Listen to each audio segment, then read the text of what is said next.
Bon, j'écoute. Donc la personne a fait une chute. Vous la mettez sur le côté, monsieur. Et vous êtes sur la plateforme de réception de l'appel du numéro 18, numéro d'urgence. C'est un centre de traitement de l'alerte, comme il y en a dans tous les départements de France. Ce centre récupère les informations qui sont issues des particuliers et envoie les moyens adaptés à la situation d'urgence qui nous est décrite par les particuliers. FAST 19 permet et permettra de transmettre de l'information du terrain jusqu'au centre opérationnel départemental d'incendie et de secours, d'apporter aux sapeurs-pompiers une rapidité dans la prise en charge des personnes, une précision sur les informations, ainsi la prise en charge de nos concitoyens confrontés à l'urgence en sera grandement améliorée. Auparavant, l'information était transmise par radio, c'est un message téléphonique qui est envoyé. Nous ne pouvons pas, dans ce cadre-là, transmettre les éléments liés aux constantes médico-secouristes que nous prenons, le pouls, la tension, voire des électrocardiogrammes. Nous ne pouvons pas les transmettre.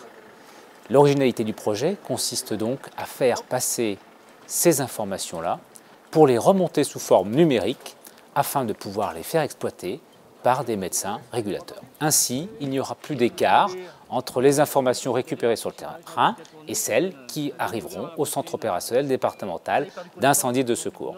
C'est un projet qui réunit plusieurs structures, qu'est le ministère de l'Intérieur, qu'est le SDIS, Service départemental d'incendie et de secours de la Corrèze, mais aussi des partenaires financiers que sont le Conseil général de la Corrèze, qu'est le Conseil régional du Limousin, via des fonds FEDER, fonds européens, qui ont été alloués et qui permettent ainsi de donner vie à ce projet sous la forme financière.